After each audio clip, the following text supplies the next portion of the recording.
सद्गुरुदेव की जय। वीडियो को लाइक शेयर कमेंट ज़रूर करें और चैनल को सब्सक्राइब करना ना भूलें। यही ज्ञान सब जीवों को सुनाओ और इन सब भोली आत्माओं को का भ्रम निवारण करो कि तुम काल के जाल में फंसे हो। यहाँ पर सुख नाम की चीज नहीं है।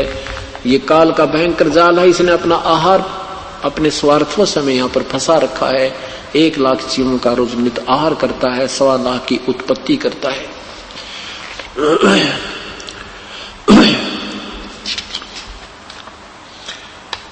अब मैं तुमसे कहूं चिताई तेरे देवन की उत्पत्ति भाई। जिनको तुम अविनाशी अजरो अमर कहा करते थे, ब्रह्मा विष्णु महेश, इन तीनों देवताओं को इनकी उत्पत्ति सुनाता हूं। ये परमात्मा ने अपनी सिंपल लैंग्वेज में, साधारण भाषा में वो ज्ञान दिया है जो आज वेदों ने प्रमाण किया है, आज जो पुराणों ने प्रमाण किया है। वही परमात्मा ने, कबीर साहब ने 600 वर्ष पहले ये ज्ञान दिया था, जो अभी तक कूड़े में डाल रखा था इन नादान संतों की, महर्षियों की नादान सोच के कारण। और आज वो सदग्रंथ भी हमारे साथ, पवित्र पुराण भी हमें सहयोग दे रहे हैं कि ज्यों की त्यों है। वही परमात्मा बता रहे हैं कि यही का अब मैं तुमसे कहूं चिताई तेरे देवन की उत्पत्ति भाई। कुछ संक्षिप्त कहूं गहराई, सब संशय तुमरे मिट जाई। कुछ संक्षिप्त रूप में, साधारण कुछ संक्षेप रूप में बताऊंगा, जिससे तुम्हारे सब संशय का निवारण हो जाएगा। जिस पुण्य आत्मा को सृष्टि रचना सही समझ में आ गई, उसके सारे संशय निवारण हो जाते हैं। और जब तक सृष्टि रचना जीव को समझ में नहीं आती, कोई भी सदग्रंथ आप नहीं समझ सकते।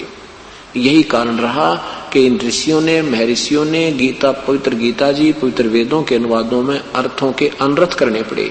इन्होंने 7वें अध्याय के 18वें श्लोक में अनुत्तम अर्थ को अति श्रेष्ठ लिखा है।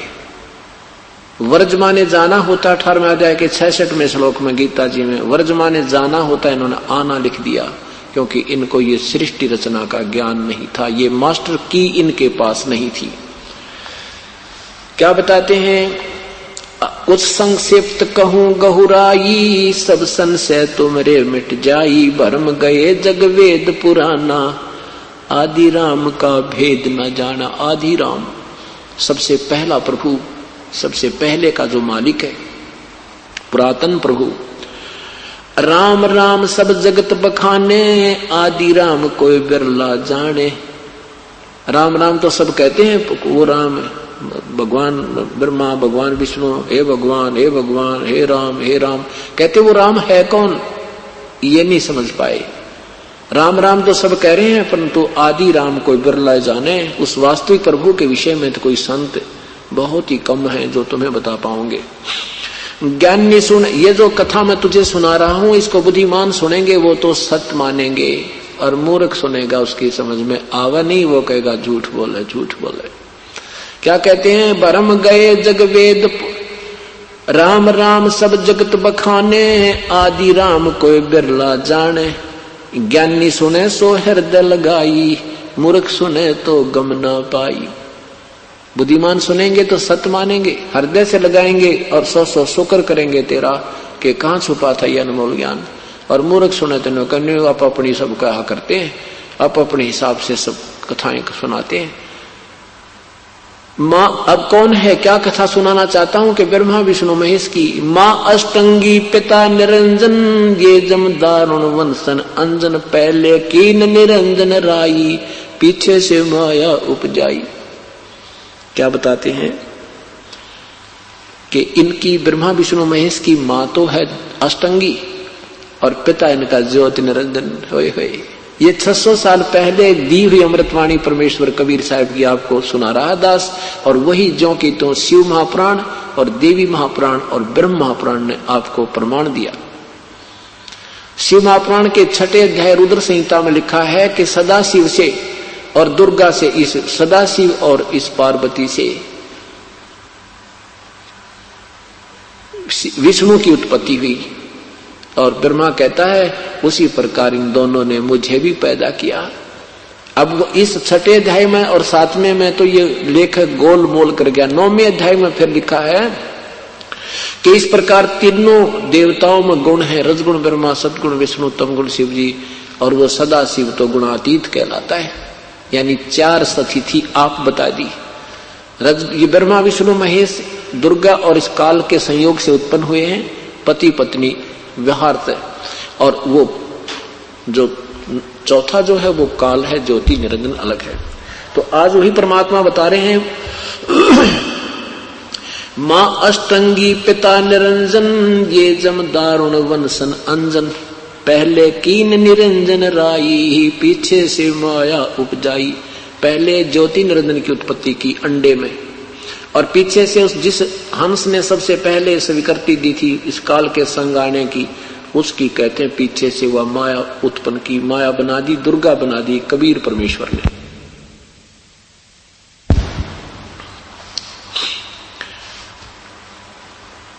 पहले कीन मां अष्टंगी पिता निरंजन, ये जम दारुण वंशन अंजन, पहले कीन निरंजन राई, पीछे से माया उपजाई। राई मीन राय, राय माने प्रभु, स्वामी, मालिक।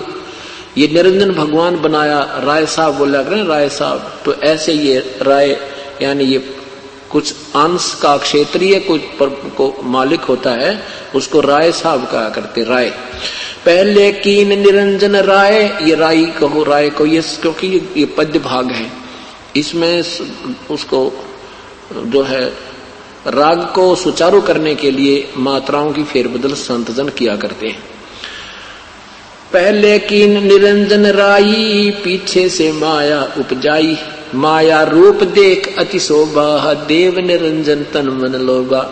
सुंदर लड़की को देख करके, उस माया के रूप को देखकर इस ज्योति निरंजन के मन में विकार उत्पन्न हुआ। माया रूप देख अति शोभा, देव निरंजन तन मन लोभा, काम देव धर्म राय सताए, देवी को तुरंत धर खाए। विषय वासनाओं के से प्रेरित होकर के ज्योति निरंजन ने दुर्गा के साथ दुर्व्यवहार करना चाहा, तो दुर्गा ने उसके पेट में शरण ली, उसको खा लिया। पेट से देवी करी पुकारा, हे प्रभु मेरा कर उबारा। पूर्ण परमात्मा से दुर्गा ने फिर प्रार्थना की थी, हे परमात्मा मुझे बाहर निकालो। टेर सुनी तब ता हम आए, अष्टंगी का बंध छुड़वाए। तब मैं वहां जोगजीत रूप धारण करके दुर्गा को काल के पेट से निकाला और इनको वहां से बाहर चलता कर दिया। सतलोक में कीन्हा दुराचारी, काल निरंजन दीनकारी, माया समेत दिया भगाई, 16 शंख कोस दूरी पर आई। कि वहां से इस दुर्गा समेत इसको भगा दिया और इसने वहां बुरा दुर्व्यवहार किया, जिस कारण से इसको सजा मिली। अष्टंगी और काल अब दोई ही, मंद कर्म से गए बिगोई। कहते दुर्गा और ये काल अपने अपने गंदे मंदे कर्म थे, बुरे कर्म से ये दोनों डूब गए। दुर्गा ने मंदा कर्म किया कि सबसे पहले काल के साथ आने की हिम्मत कर ली। ये इसका मंद कर्म, दुष्कर्म था। अपने मालिक ने छोड़ के दो सारा सुख दे रहे थे, कोई दुख नहीं था, किसी प्रकार का कष्ट नहीं था, कोई जन्म मृत्यु नहीं थी। अपने पिता के भंडार से भोजन करते थे, उसका गुणगान करते थे, मस्त रहते थे, इतना आनंद था। इतना सुंदर स्थान को त्याग दिया इस ज्योति निरंजन के चक्कर में। कहते मंद अष्टंगी और काल अब दोई ही, मंद कर्म से गए बिगोई। धर्मराय को हिकमत की ना, नखरे का से भग कर लेना। अब इस काल ने दुर्गा के साथ सृष्टिगत कर्म किया और अपनी सबद शक्ति से नाखूनों से प्रजनन इंद्री दुर्गा को बनाई। धर्मराय को धर्मराय भी बोलते हैं इस काल को। धर्मराय इसलिए कहते हैं, इसने कहा था मैं धर्म का, सत्य का राज करूंगा, धर्म का राज करूंगा। और इसने ये जो का त्यों ही कर रहा है। कानून तो सही बना रखा है कि जो जिसे कर्म करेगा वो फल भोगेगा, चाहे ब्रह्मा हो, चाहे विष्णु हो, चाहे शिव हो, चाहे दुर्गा हो। लेकिन कहते हैं ना, जो ये फ्रॉड करते हैं, सूझबूझते हैं, वो क्या करते हैं, कागज तो पूरे रखते हैं, सरकारी कागजों में तो पूरा दिखाते हैं और डुप्लीकेट और नीचे से अपना कार्य पूरा रखते हैं। ऐसे ये काल कागज तो रखे पूरे, लेकिन अपनी सूझबूझ से इस जीव को भ्रमित पूर्ण करवा देता है। अब जैसे ये संत जन आए हैं, गुमराह कर रहे हैं, काल कहता मैं क्या करूं, या ये कह रहे हैं, ये कर रहे हैं, करें तो दोनों को नरक में ठोकेगा, इन संतों को भी, और अनुयायी तो आप पे क्रमहीन हो जाएंगे, इनकी भक्ति बनती नहीं। ये और संत दूने दोषी ये गुमराह कर रहे हैं, इनको भी नरक में डाला जाएगा। इनके लिए कोई राहत नहीं, कोई कंसेशन नहीं किसी के लिए। इसलिए ये कहता है, धर्मराय कहलाता है। धर्मराय ये स्वयं भी धर्मराज है। जैसे राष्ट्रपति भी न्यायाधीश है, वास्तव में न्यायाधीश राष्ट्रपति है, और उन्होंने अपनी एक सलाहकार समिति बना रखी है, वो chief justice of supreme court, वो भी न्यायाधीश कहलाता है। ऐसे ही ज्योति निरंजन ने एक धर्मराज यहाँ बना रखा है सब जीवों का अकाउंट रखने के लिए, और वो स्वयं भी काल भी यहाँ का धर्मराज है। ये धर्मराय कहलाता है। ये कानून में फेरबदल नहीं होने देता बिल्कुल भी, जो जिसने जैसा किया वैसा ही भोगना होगा। जैसे श्री राम ने बाली मारा था तो श्री कृष्ण रूप में उसका बदला इसने देना ही देना पड़ा, जबकि ये काल का सीधा पुत्र है। तो क्या बताते हैं, धर्मराय की ने भोग विला, धर्मराय को हिकमत की ना, नख माने नाखून से, नख रेखा से भग कर ली ना। धर्मराय की ने भोग विलासा, माया को रही तब आशा। 3 पुत्र अष्टंगी जाए, ब्रह्मा विष्णु शिव नाम धराए। परमात्मा ने कितनी प्यारी वाणी में कहा है कि 3 पुत्र इस काल और प्रकृति के संयोग से उत्पन्न हुए, जिनका नाम ब्रह्मा और विष्णु और शिव रखा गया। और यही पुराण बता रहे हैं कि इन तीनों के पिता ज्योति निरंजन और माँ दुर्गा है। ये प्रकृति देवी कहो, चाहे दुर्गा कहो, काल या अष्टंगी कहो। 3 पुत्र अष्टंगी जाए, ब्रह्मा विष्णु शिव नाम धराए। 3 देव विस्तार चलावे, इनमें यो जग धोखा खावे। इस ब्रह्मा विष्णु महेश ये तीनों पुत्र इस काल के इस ढंड में चला रहे हैं, इन्हीं की ऊपर आसक्त होकर ये जीव धोखा खा रहे हैं। इनको सुप्रीम पावर मानकर ये धोखे में रह जाते हैं, ये पूर्ण मुक्त नहीं हो पाते, इनको कोई लाभ नहीं मिलता। 3 पुत्र 3 देव विस्तार चलावे, इनमें यो जग धोखा खावे। पुरुष गम कैसे कोई पावे है, काल निरंजन जग फरमावे है। 3 लोक अपने सुत दीना, सुन निरंजन वासालीना। 3 लोक के एक ब्रह्मांड के एक स्वामी बना के इस 3 लोक में, एक ब्रह्मांड में 3 लोकों में इन पुत्रों को राज दे दिया, एक विभागीय मंत्री बना दिया, और स्वयं उस सुन स्थान पर रहता है। सुन यानी ऊपर टॉप मोस्ट प्लेस पे। 3 लोक अपने सुत दीना, सुन निरंजन बासालीना। अलख निरंजन सुन ठिकाना, ब्रह्मा विष्णु शिव वेद न जाना। ब्रह्मा विष्णु महेश भी अपने पिता के विषय में नहीं जान पाए। 3 देव सो उनको ध्यावे, निरंजन का वो पार न पावे। विष्णु पुराण में लिखा है कि विष्णु जी ने 12,000 वर्ष तक तप किया था, लेकिन कोई दर्शन अपने पिता के नहीं हुए। शिव जी ने तो 88 हजार वर्ष तप कर लिया, और ब्रह्मा ने भी हजारों वर्ष तप किया। तो यहाँ कहते 3 देव सो उनको ध्यावे, 3 देव सो उसको ध्यावे, निरंजन का वो पार न पावे। अलख निरंजन बड़ा बटपारा, 3 लोक जीव करे आहारा। बटपार माने ठग है यू ज्योति निरंजन, ये ब्रह्म, और 3 लोक के जीवों का ये रोज आहार करता है।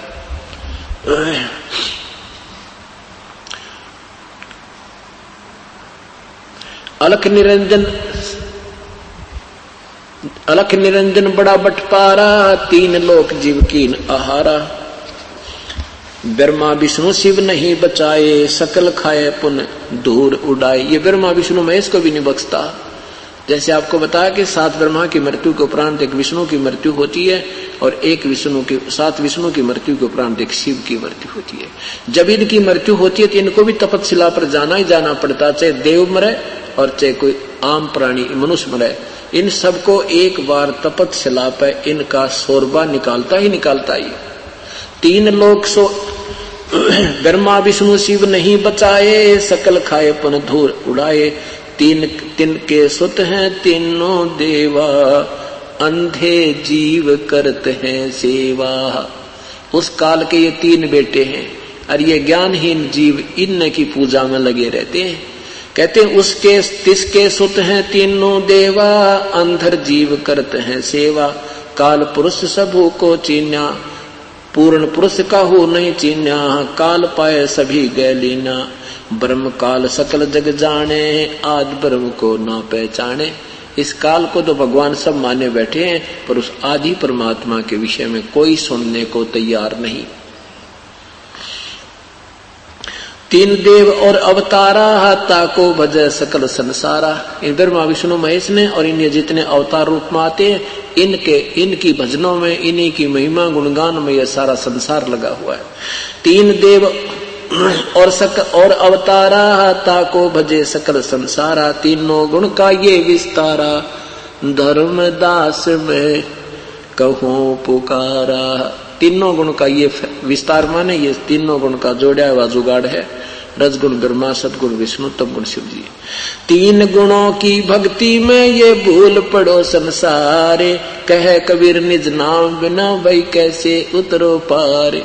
तीन गुणों की भक्ति में ये भूल रहा संसार, और कह कबीर निज नाम बिना भाई कैसे उतरो पार। यही पवित्र गीता जी अध्याय नंबर 7 के मंत्र नंबर 12 से 15 में स्पष्ट वर्णन किया है कि इन तीनों गुणों के द्वारा जो भी हो रहा है उसका निमित्त मैं ही हूं अर्जुन। क्योंकि रजगुण ब्रह्मा से उत्पत्ति, विष्णु से स्थिति और तमगुण शिव जी से संहार, इसका मूल कारण मैं हूं। लेकिन मैं इनमें और ये मुझ में नहीं है, क्योंकि ये इनसे अलग रहता है। सोन निरंजन बड़ा बटपारा, अलख निरंजन बड़ा बटपारा। तीन लोक जीव किन आहारा, ज्योत निरंजन सुन ठेकाना। ब्रह्मा विष्णु वेद न जाना, ये अलग से रहता सुन में। तो ये कहता है कि इन तीनों गुणों के मैं नहीं हूं, और इन तीनों गुणों से, रजगुण ब्रह्मा से, सदगुण विष्णु से, तमगुण शिव जी से जो हो रहा है वो मुझसे ही होने वाला जान। और इन तीनों गुणों की भक्ति के ऊपर ही जो इन त्रिगुणमयी माया के द्वारा जिनका ज्ञान हरा जा चुका है, इन्हीं के ऊपर जो आसक्त हैं, इन्हीं की पूजा में लगे हैं, वो राक्षस स्वभाव को धारण किए हुए मनुष्यों में नीच दुष्कर्म करने वाले मूर्ख मेरी भक्ति नहीं करते, और अपने को भी कहते ये भी व्यर्थ है। साथ में जाके 18वें श्लोक में कि मेरी साधना भी अनुत्तम है। इसलिए 18वें अध्याय के 62वें श्लोक में और 15वें अध्याय के 4थे मंत्र में कहा है कि वो परमात्मा तो और है, और उसकी साधना करने वाले फिर संसार में लौट कर नहीं आते। तो सर्वभाव से अर्जुन उस परमेश्वर की शरण में जा, उसकी कृपा से तो परम शांति और शाश्वत स्थान सतलोक को प्राप्त होगा। तेरा फिर जन्म मृत्यु नहीं होगा, फिर वो संसार में लौट कर नहीं आते जो पूर्ण मोक्ष प्राप्त करते। उसके लिए किसी संत की तलाश कर, मैं उस मार्ग को नहीं जानता। इसी विषय में आदरणीय गरीबदास साहेब प्रभु के दर्शन के उपरांत अपनी अमृतवाणी में प्रमाण दे रहे हैं। माया आद निरंजन भाई, अपने जाए आप खाई। माया इस ज्योति निरंजन के द्वारा विवश की हुई ये दुर्गा उत्पत्ति करवाती है, सतिथि कराती है, संहार कराती है। तो अब उस दुर्गा को भी दोष दे रहे हैं, और निमित्त काल ही है। माया आद निरंजन भाई, अपने जाए आप खाई। अपने पैदा करे आप खावे, सांपनी जैसा, नाग जैसा काम इनका। ब्रह्मा विष्णु महेश्वर चेला, ओहम सोहम का है खेला। सोन शिखर में धर्म अन्यायी, जिन शक्ति डायण मैल पठाई। सुखर सुन में यु धर्म अन्यायी, यु ज्योति निरंजन को धर्मराय भी बोलते हैं इसको, कहती यु धर्म यु अन्यायी सुन शिखर में रहता है। हरिशन या दुर्गा यहाँ भेज दी, और ये सबकी बुद्धि भ्रष्ट रख है। किसी भी पॉइंट से, किसी भी कारण से, ये जैसे आपको बताया भी 18 क्षोणी सेना का विनाश हुआ, वहां पर ये माया राज बन गई। राज के बंटवारे को ऊपर माया, यह भी माया है, यह भी एक जाल है काल का। कौरव और पांडव लड़के मर गए। क्या बताते हैं सुन शिखर में धर्म अन्यायी, जिन शक्ति डायन मैल पठाई। लाख ग्रासे नित उठ दूती, ही माया आदि तकत की कुती। अब परमात्मा ने इस दुर्गा को भी दोषी, आदरणीय गरीबदास साहिब ने दुर्गा को भी साथ दोषी बना लिया। कहने लगे कि ये सहयोग दे रही है ज्योत निरंजन को 1 लाख जीव नित आहार करने में, और वो काल जो है ज्योत निरंजन उस परमात्मा के दरबार का कुत्ता है। उसने वहां कुत्ते जैसा कर्म किया जिससे वो निष्कासित किया गया, और वही कुत्ता कर्म इसने यहाँ चालू कर रखा है। यहाँ कोई सिस्टम ठीक नहीं 21 ब्रह्मांड में। ठीक है, हमने राजब्रूज बना के और ये व्यवस्था बना रखी है। अगर ये एक महीने अगर ये कोई भी पुलिस वगैरह ना होता, फिर देखे इन जीवों की वृत्ति, जब कोई बहन बेटी सुरक्षित रह जाए, जैसे कि कोई प्रॉपर्टी ठीक पा जाए, तो हम ऐसे वहां से बिगड़ा हुआ हमारा सारा शरीर है, व्यवस्था है। उस काल ने वहां कुत्ते जैसा कर्म किया, और यहाँ भी हम कुत्ते जैसी वृत्ति के बना दिए।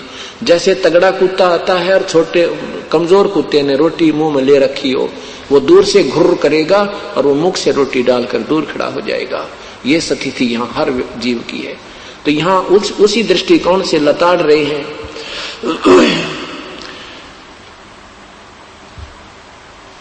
सोन शिखर सोन में धर्म अन्यायी, जिन शक्ति डायन मैल पठाई। लाख ग्रासे नित उठ दूती, माया आदि तकत की कुती। 1 लाख कहते सोते उठते काल खा लेता है, और शाम तक 1 लाख मार मार के, और किसी का बेटा मरोचे बेटी 1 सेकंड नहीं लगाता है। इसका कोई रहम नहीं है। इसका उद्देश्य यही है कि अपनी मर्जी से छांट कर खाऊं, किसी से निकालूं, किसी को खाऊं।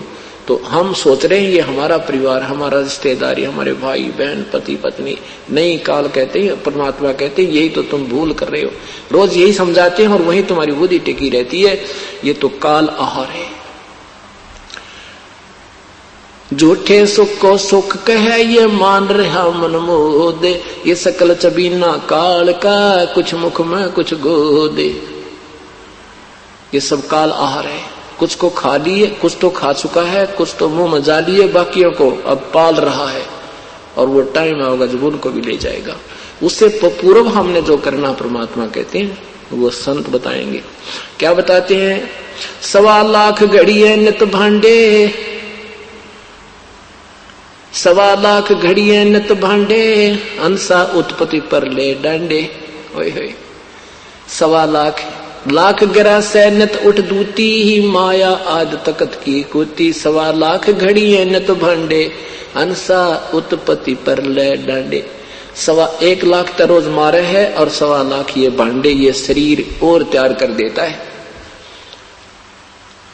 अंसा उत्पत्ति, ये भोड़ी आत्मा, ये जीव आत्मा जन्म और मृत्यु के दंड से दंडित कर रखे हैं। हंसा उत्पत्ति पर लय डांडे। उत्पत्ति माने जन्म, पर लय माने मृत्यु। ये तीनों चेला बटपारी, सिरजे पुरुषा सिरजी नारी। इन तीनों भगवानों को भी लताड़ रहे हैं कि ये भी उस ठग का सहयोग दे रहे हैं। इन्होंने स्त्री और पुरुष रचकर और हमें एक दूसरे के साथ आकर्षित कर दिया। खोखापुर में जीव भुलाए, सोपन विष्ट वैकुंठ बनाए।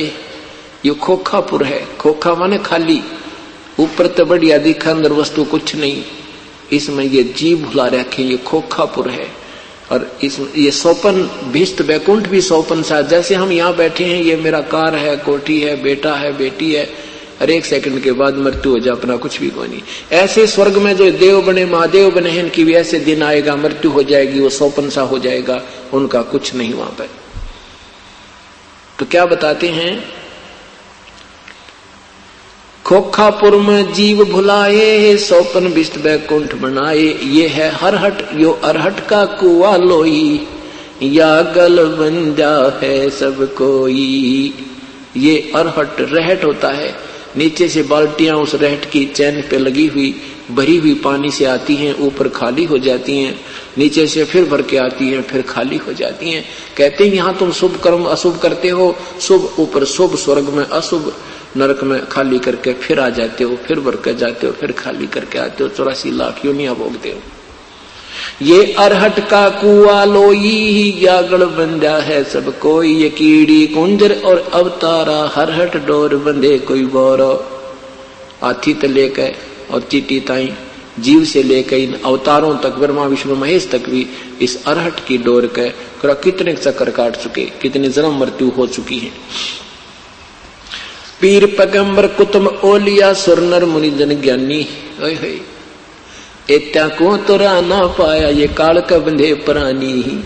हे भगवान, शुरू में ये दास जब ये वाणी पढ़ने लगा प्रभु की के पीर पैगंबर कुतुब ओलिया, ये सुर नर मुनिजन ज्ञानी, ये मुनिजन ऋषि महर्षि देवताओं को भी मार्ग नहीं मिला, ये काल का बंधे। तो दिल में खटक सी लगे थी कि हे भगवान, इन बातों ने कौन मानेगा कि ब्रह्मा विष्णु महेश और ये देव भी काल के बंधे हैं।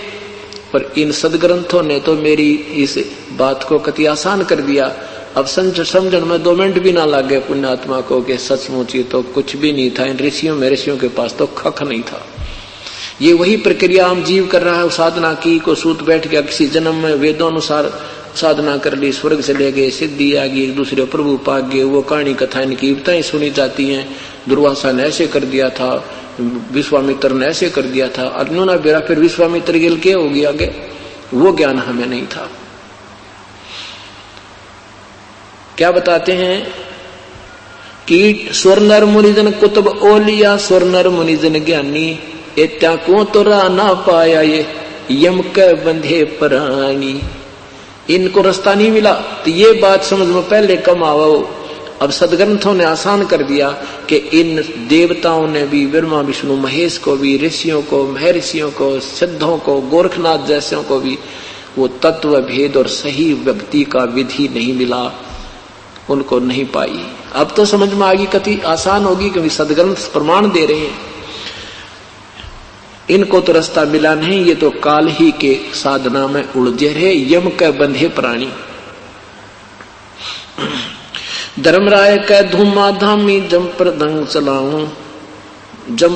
चलाऊं, जो राखूं तो जान न दूंगा, बांध अदर घर लाऊं। मुल्ला माया मग में बैठी हंसा चुन चुन खाई, और ये ज्योति निरंजन कहे जो अलख ज्योत स्वरूपी भया निरंजन में ही करता बाई। यहाँ पर कहते हैं ज्योति निरंजन भगवान बना बैठा है। एक न करता दो ना करता नौ ठहराए भाई, 10वां भी धुंधर में मिल जा सत कबीर दुहाई। यहाँ तो एक भगवान नहीं कहते, 9 अवतार ये भी भगवान थे। तो कहते एक ना करता दो ना करते 9 ठहराए भाई, और 10वां भी ऐसे ही चला जाएगा जैसे श्री राम और श्री कृष्ण चले गए। कुछ समय अपनी लीला दिखा करके काल प्रेरणा से आते हैं, और यहाँ कुछ अनोखी सी आम जीवों से ये तगड़े होते हैं, उनमें समर्थ होते हैं। फिर ये आम जीव उनसे प्रभावित होकर उन्हीं के गुणगानों में लगे रहते हैं। ये भी काल का एक सुनियोजित चाल होता है, जाल होती है, सुनियोजित चाल है।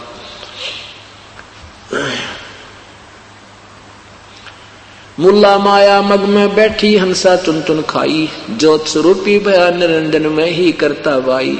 88 दीप मुनीश्वर बंधे मुल्ला डोरी, एता में जब का तलवाना चलो पुरुष कबीर किशोरी। अब क्या बताते हैं कि 88,000 ये ऋषि लोग हैं, और सभी इस काल के ही, माया के ही, साधना के इस डोरी से बंधे हुए हैं, काल के जाल वाली डोरी से बंधे हैं। इन सब में काल ही का तलबाना यानी हुक्म चलता है। इनको उसी विधिवत अपने कर्म आधार पर ही सब व्यवस्था होती है। इनके कर्म में भी कोई फेरबदल नहीं हो पाता।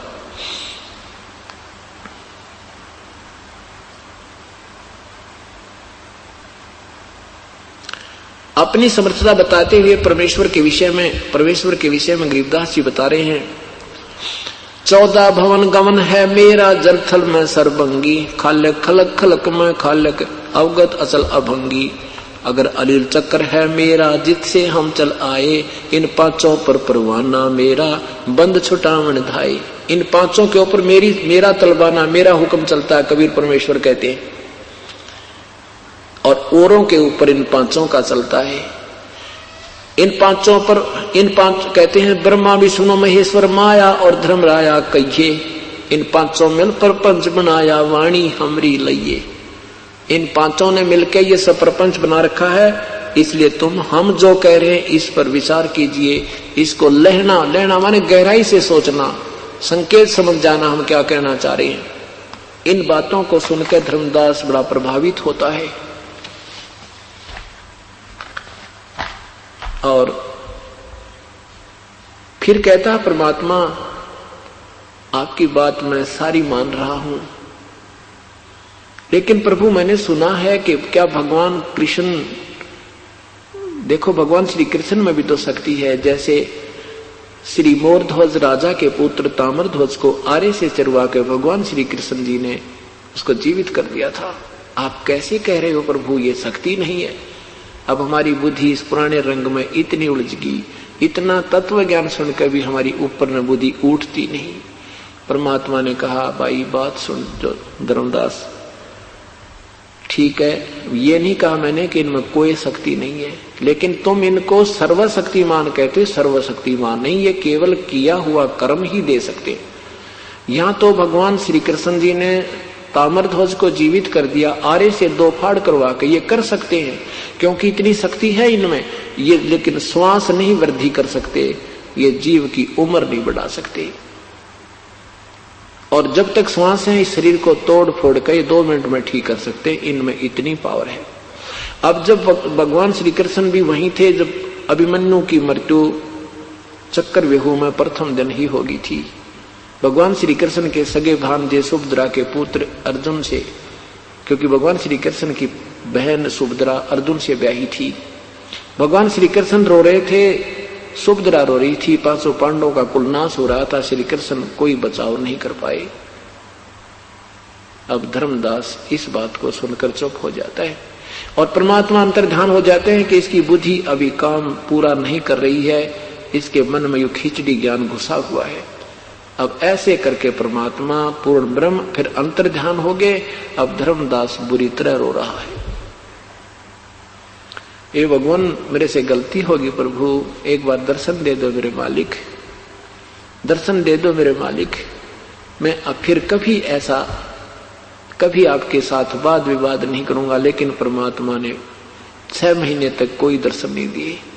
अब उसके बाद ये तो पता लग गया कि जो साधना तू कर रहा है तो डलेड हो रहा है, ये असंग युग हो गए, ये साधना करते, इन भगवानों की पूजा करते। तो उसके बाद मथुरा के बाद वृंदावन जाते थे, वृंदावन के बाद फिर बरसाना जाना था, लेकिन वो नहीं गया, ना वृंदावन गया ना बरसाना गया।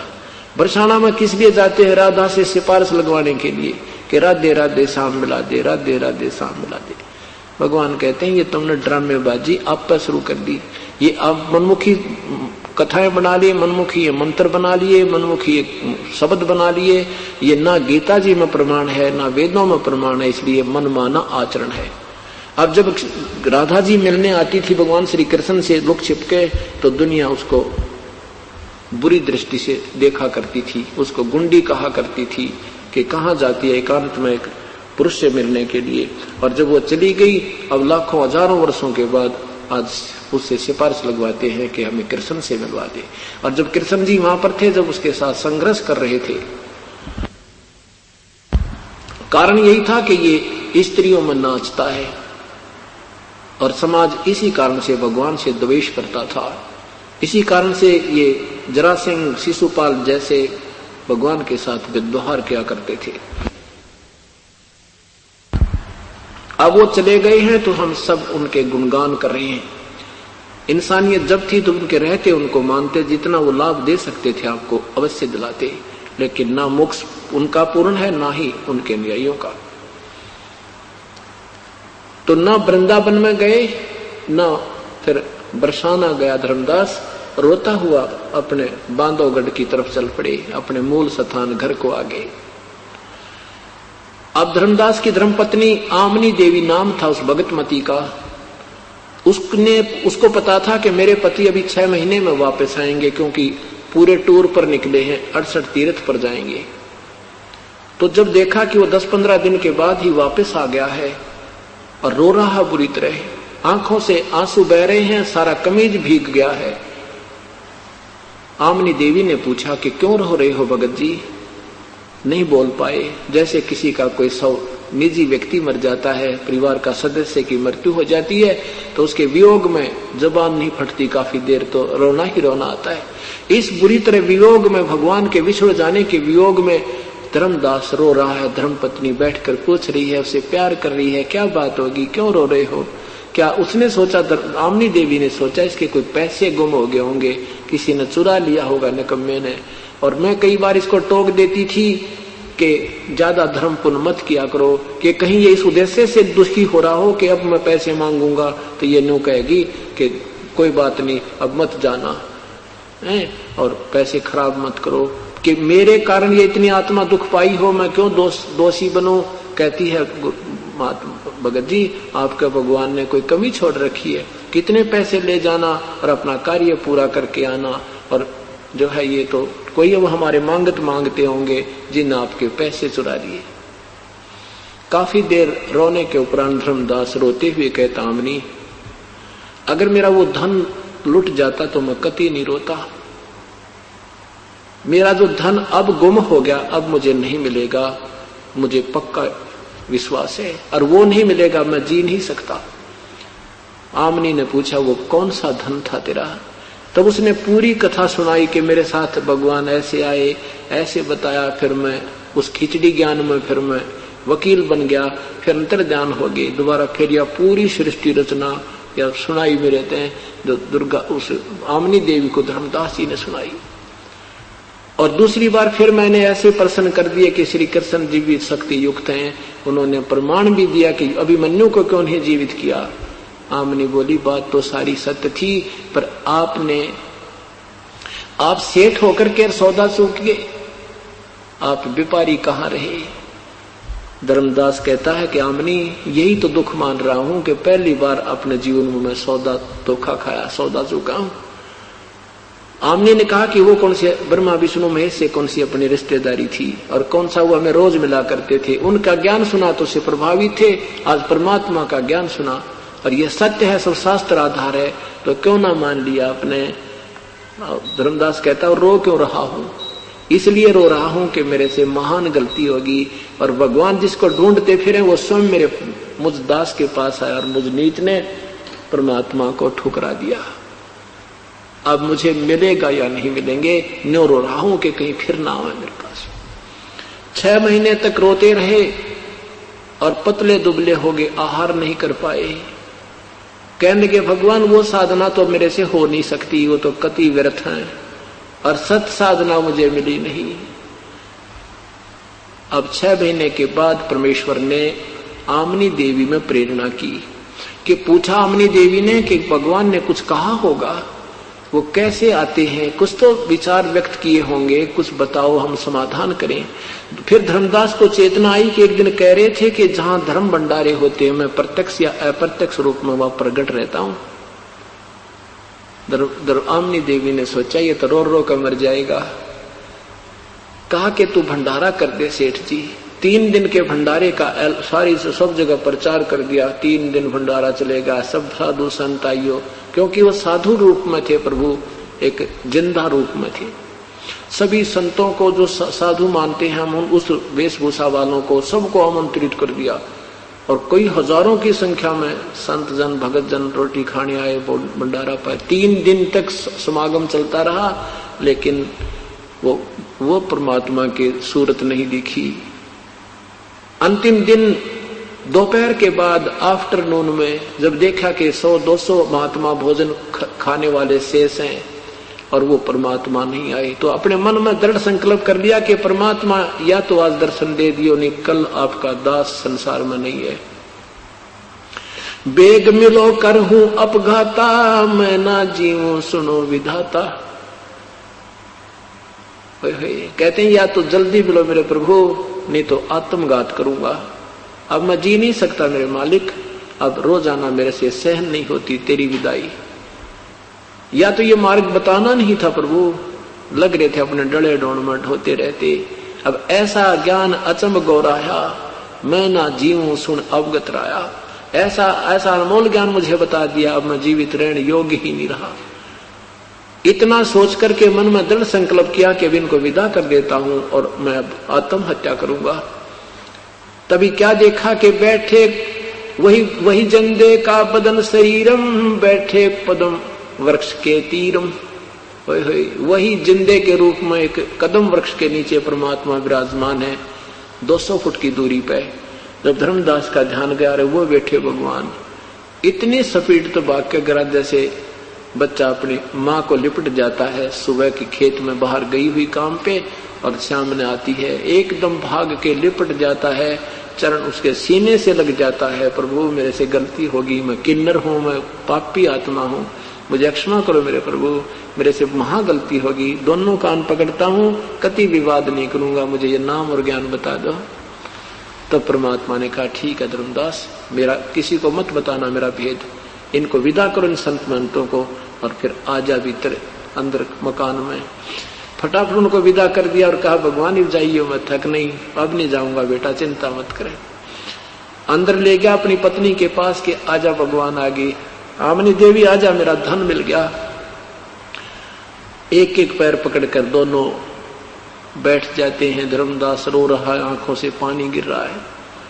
आमनी देवी कहती है प्रभु ये तो नरम दिल का आदमी था आपका बच्चा, इसको आपने इतना, आपके वियोग में इतना दुखी हो गया, यू के इतना दुखी करने का मानस है। ये परमात्मा आपके वियोग में ना खाना खा रहा था। आमनी देवी से कहा कि परमात्मा ने कहा आमनी देवी ये दुखी नहीं किया मैंने, इसका युग लोहा गर्म किया है, 6 महीने का इसको वियोग दिया है, इसका लोहा गर्म हो गया, अब मैं जो चोट लगाऊंगा वो ठीक ठिकाने लगेगी। ये वकील बन गया था इस काल का, और मैं इसको साथ साथ ये सारा ज्ञान देता, ये कतई नहीं सुनता, काना पकड़ टाड़ने लग जाता। आज इसको पूर्ण वियोग हो गया और अब मैं जो कहूंगा ये सारी मानेगा, इसलिए बेटी ये 6 महीने का ताव देना इसके लिए गढ़ना जरूरी था। फिर वो पूरी कथा फिर सुनाई। फिर प्रभु ने कहा, आमनी देवी और दोनों ने उपदेश लिया। फिर धर्मदास ने कहा प्रभु एक दिन कहा कि हे मालिक एक बार आपका वो सतलोक मुझे दिखा दो। परमात्मा ने एविडेंस तैयार भी करने थे कि आने वाले इस कलयुग में ये पिछली पीढ़ी के लिए ये गवाह तैयार करने थे। धर्मदास जी को सतलोक लेकर गए, 3 दिन और 3 रात बेहोश पड़ा रहा धर्मदास, श्वास थोड़ा थोड़ा चलता रहा। सारा सतलोक दिखाया, काल का लोग दिखाया, वो काल दिखा के देख वो खड़ा, वो जिसको तुम भगवान मानते थे, ये देख इसकी शकल देखते डर लग गए। ज्योति निरंजन दिखाया, ब्रह्मा विष्णु महेश की सती थी बताई, फिर दिखाई वहां क्या क्या व्यवस्था होती है। धर्मराज के पास ले गए, नरक में जीव दुखी होते हुए दिखाए। वहां सतलोक में देखा परमात्मा को बैठे तख्त के ऊपर, और इधर से गए जिंदा के रूप में वो दूसरे रूप में, और फिर जाके उस ओरिजिनल स्वरूप में परमात्मा जिंदे वाला स्वरूप उसके अंदर समा गया। तब धर्मदास ने कहा हे भगवान मुझे यहीं रख लो मेरे दाता, मुझे वापस मत भेजो, मुझे राख लो भगवान, मुझे वापस मत भेजो परमात्मा, वो तो बहुत बुरा हाल है। राख लियो महाराज हमसे बिगड़ी है मोहे, राख लियो महाराज हमसे बिगड़ी है महाराज हमसे, बिगड़ी है महाराज हमसे बिगड़ी है। वहाँ मत भेजो भगवान, वो तो काल की नगरी है, हमें मोहे मत घालो महाराज, काल की नगरी है, मोहे राख लियो महाराज हमसे बिगड़ी है। क्या बताते हैं, वहां जाकर पता लग गया कि हम अपने पैर पे आपको आड़ा मार के गए थे। सब अन्य जो वहां रहते हैं हंस ने बताया कि तुमने गलती आपकी थी धर्मदास, तुम स्वयं स्वेच्छा से काल के जाल में फंसे थे। तो वहां पता लग गया कि भगवान हमारे से बिगड़ी है, हमारे से गलती हुई है, हमें क्षमा कर दो। तब परमेश्वर ने कहा भाई धर्मदास ऐसे नहीं हो सकता, जिस प्रबल इच्छा से तुम हमारे पास यहाँ आए हो, इतनी प्रबल इच्छा तुम्हारी वहां मृत लोक में मेरे अंदर होगी, तब मैं लेकर आऊंगा। और तुम काल के जाल में फंसे उसके ऋणी होगे, उसके पृथ्वी रूपी विमान में, स्वर्ग रूपी विमान में तुम घूम रहे हो, उसी में आहार कर रहे हो, ये तुम्हारे ऊपर ऋण चढ़ गया है। अब जो मैं तुझे मंत्र दूंगा, दिया है, इसका जाप कर अपना ऋण उतार, और फिर मैं तेरे साथ रहूंगा बेटा, घबराइए मत, ना तेरी भक्ति करवाऊंगा, ना यू काल तुम्हें भजन करने नहीं देता। ऐसा कहकर के तीसरे दिन उसकी आत्मा को वापस छोड़ दिया। अब हम इतने बेईमान हो गए, और परमात्मा ने कहा कि मैं काशी बनारस में जुलाहे का काम करता हूँ, नीरू मेरा मुंह बोला माता पिता है, नीरू और नीमा, और वहां रहता हूँ। पर पेट जची को ना के सचमुच यही होगी, यकीन नहीं हुआ तो धर्मदास बांधवगढ़ से चलकर वहां पहुंचा। बनारस आए, बनारस में देखा उस झोंपड़ी में परमात्मा बैठे, चरणों में समर्पण कर दिया, हे भगवान सचमुच आप पूर्ण ब्रह्म हो। तो फिर धर्मदास ने क्या कहा, भक्ति दान दीजियो देवन के देवा हो, भक्ति दान मोह दीजियो देवन के देवा हो,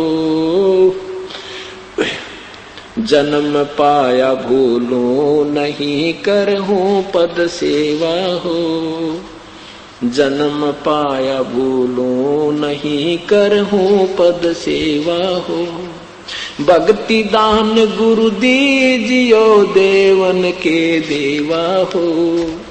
धर्मदास कहे भगवान और ना चाहिए मुझे कुछ भी, मालिक मुझे भक्ति दान दे दो। यहाँ था संग जन्म हो गए। परमात्मा भी कहते हैं क्या मांगू कुछ थिर ना रहाई, देखत नैन चला जग जाई, 1 लाख पूत 1.25 लाख नाथी, उस जीवन उस नारायण के आज दीवान बाती। तो अब धर्मदास कहता भगवान और कुछ ना चाहिए तेरे दास ने, भक्ति दान दे दो मेरे मालिक। भक्ति दान दीजिए, भक्ति दान गुरु दीजियो देवन के देवा हो, भक्ति दान गुरु दीजियो देवन के देवा हो, जन्म पाया भूलूं नहीं करहूं पद सेवा हो, जन्म पाया भूलूं नहीं करहूं पद सेवा हो, तीर्थ व्रत में ना करूं ना देवल पूजा हो, तीर्थ व्रत में ना करूं ना देवल पूजा हो, मनसा वाचा कर्मणा मेरे और न दूजा हो, मनसा वाचा कर्मणा मेरे और न दूजा हो, भक्ति दान गुरु दीजियो देवन के देवा हो, जन्म पाया भूलूं नहीं करहूं पद सेवा हो, अष्ट सिद्धि और 9 निधि बैकुंठ का वासा हो, अष्ट सिद्धि और 9 निधि बैकुंठ का वासा हो, ये मैं तुमसे न मांगता सब थोथरी आशा हो, ये मैं तुमसे न मांगता सब थोथरी आशा हो, भक्ति दान गुरु दीजियो देवन के देवा हो, भक्ति दान गुरु दीजियो देवन के देवा हो, जन्म पाया भूलूं नहीं करहूं पद सेवा हो, सुख संपत्ति परिवार धन और सुंदर नारी हो, सुख संपत्ति परिवार धन और सुंदर नारी हो, स्वप्न में इच्छा ना करूं गुरु आण तुम्हारी हो, स्वप्न में इच्छा ना करूं गुरु आण तुम्हारी हो, भक्ति दान गुरु दीजियो देवन के देवा हो, भक्ति दान गुरु दीजियो देवन के देवा हो, जन्म पाया विसरूं नहीं करहूं पद सेवा हो, धर्मदास की विनती समर्थ चित दीजो हो, धर्मदास की विनती समर्थ चित दीजो हो, ये आवागमन निवार कर अपना कर लीजो हो, ये आवागमन निवार के अपना कर लीजो हो, भक्ति दान गुरु दीजियो देवन के देवा हो, भक्ति दान गुरु दीजियो देवन के देवा हो, जन्म पाया बिसरूं नहीं करहूं पद सेवा हो। जन्म पाया बोलो नहीं करहूं पद सेवा हो। धर्मदास जी कहते हैं भगवान मुझे तो केवल भक्ति का दान दो मेरे दाता, और मनुष्य जन्म मिला है अब पद सेवा करूं। पद सेवा, सेवा मीन पूजा, पद मीन विधिवत साधना पद्धति। आप जो बताओगे प्रभु केवल वही साधना करूंगा, अन्य नहीं करूंगा। तीर्थ व्रत मैं ना करूं, ना कोई मंदिर पूजा हो, और मनसा वाचा कर्मणा मेरे और ना दूजा हो। यानी मन वचन कर्म से प्रभु कसम खाता हूं आपके बताए अनुसार के बिना मैं कोई साधना नहीं करूंगा। फिर कहते हैं ये अष्ट सिद्धि और नौ निधि, एक सिद्धि सब सागर पीवे, एक सिद्धि जो भोजल जीवे, एक सिद्धि आकाश से उड़ जाई, एक सिद्धि कुछ जल पैर न लाई। कैसे ऐसी ऐसी इन 8 और सिद्धियों को और 9 निधि, इनको मालिक मुझे जरूरत नहीं, और ना बैकुंठ में निवास करने की मुझे आवश्यकता नहीं। ये सब थोथरी आशा, सब यूजलेस है। ये सुख संपत्ति परिवार धन और सुंदर नारी हो, परमात्मा सपने में भी ना मांगू आपसे, ये आन तुम्हारी हो। क्योंकि पता लग गया मालिक ये मांगते मांगते मर गए, हमारा भिखारीपन खत्म नहीं हुआ। जैसे गरीबदास साहब जी कहते हैं, कोट जन्म तू राजा की न मिटी ना मन की आशा, और भिक्षकों का दर दर घूमा तो मिला ना निर्गुण रासा। तो यहाँ उसी को दोहरा रहे हैं कि परमात्मा ये नहीं मांगूंगा जिंदगी में आपसे, ये तो आप हमें आप पे दोगे, आपके बच्चे हैं। माता पिता को पता होता है सर्दी आ रही है, अपने आप बच्चों के वो कपड़े तैयार कर देता है, वो मांगो चाहे मत मांगो। तो जब हम इनके इस मालिक के हो जाएंगे, उसको पहले पता है मेरे बच्चों को क्या आवश्यकता होगी, आपको तुरंत रख देगा लाकर। ये विश्वास करके देखना दाता। लेकिन हम गलती करते हैं, हम पद्धति छोड़ देते हैं। इस मालिक का जरा सा भी नियम भंग कर दिया तो ये कति नहीं सुनेगा, काल बिल्कुल तैयार बैठा है। जैसे कहते हैं राजा राम की कार उंगली, राजा राम की कार उल्लंघी, सीता लंक मजारे।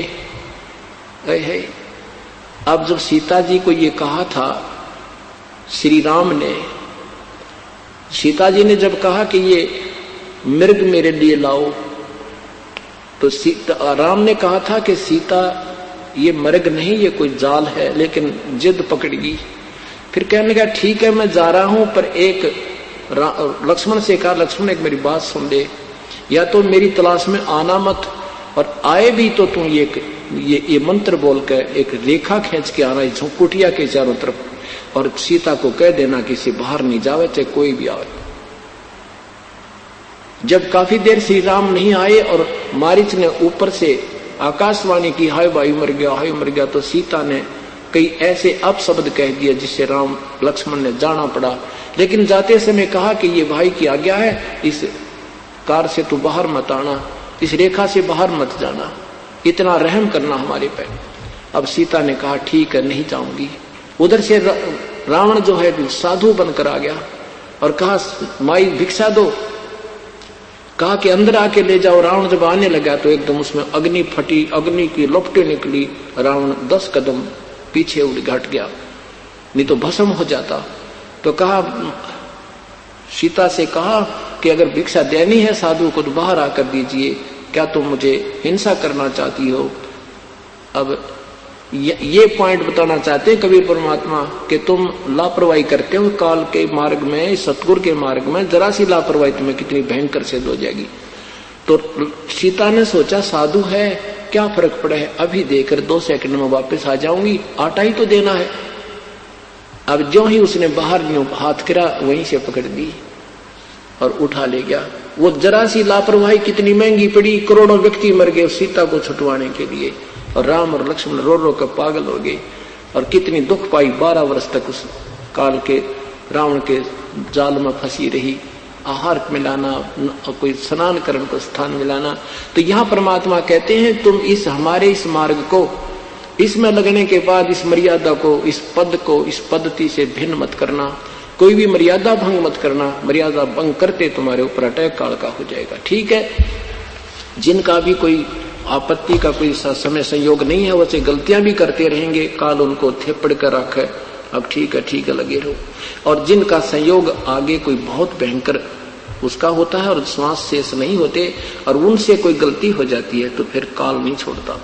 क्योंकि परमात्मा का नियम है, रात्रि में बताएंगे, इनके वचन हुए थे प्रभु के साथ काल के, कि जो मेरी मर्यादा में रहेगा, तेरी मर्यादा में रहेगा, मैं नहीं छेड़ूंगा और उसके आगे नतमस्तक रहूंगा, और तेरी मर्यादा से बाहर आ गया वो मेरा होगा, प्रभु उस पर जबरदस्ती ना करियो।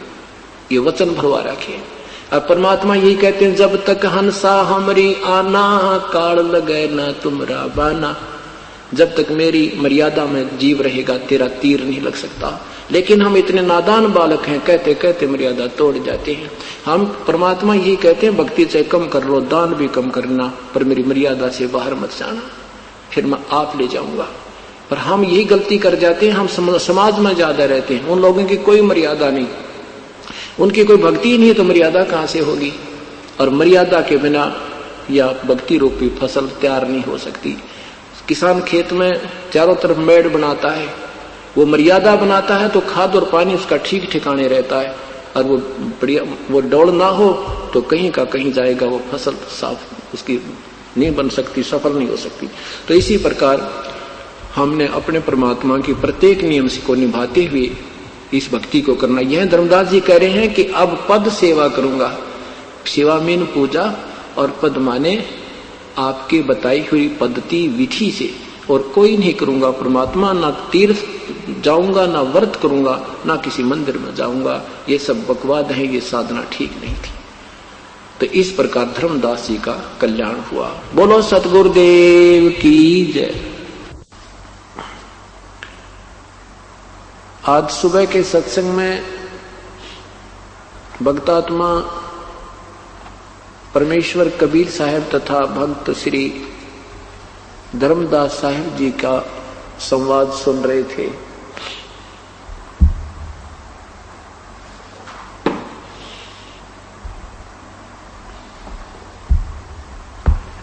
किस प्रकार परमेश्वर ने अपनी प्यारी आत्मा को काल के जाल को समझाया। पहले दास बने, अपने आप को एक अज्ञानी कहा, और आदरणीय धर्मदास साहिब जी को महात्मा कहा।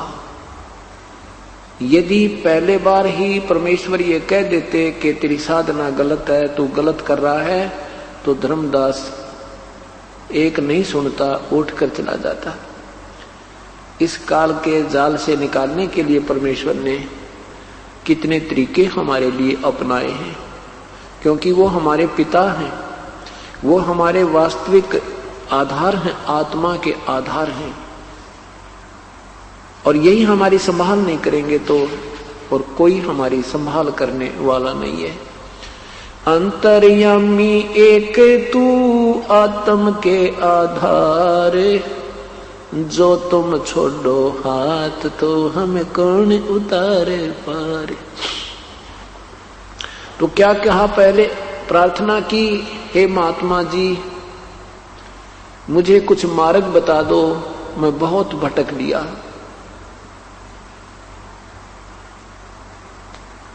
ऐसा कहा तो धर्मदास जी ने, जो क्रिया ने सुन रखी थी, अपने गुरुदेव से ज्ञान प्राप्त था, पूर्व गुरु से, वो बताना प्रारंभ किया। तो उसमें से फिर निष्कर्ष निकालकर परमेश्वर ने उस प्यारी आत्मा को काल का जाल समझाया।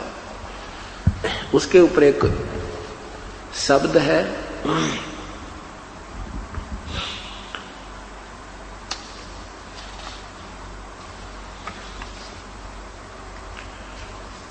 ज्ञान सुना दे विधि बता दे, ओ मेरा कल्याण भक्त मैं अर्ज करूं। ज्ञान सुना दे विधि बता दे, ओ मेरा कल्याण भक्त मैं अर्ज करूं।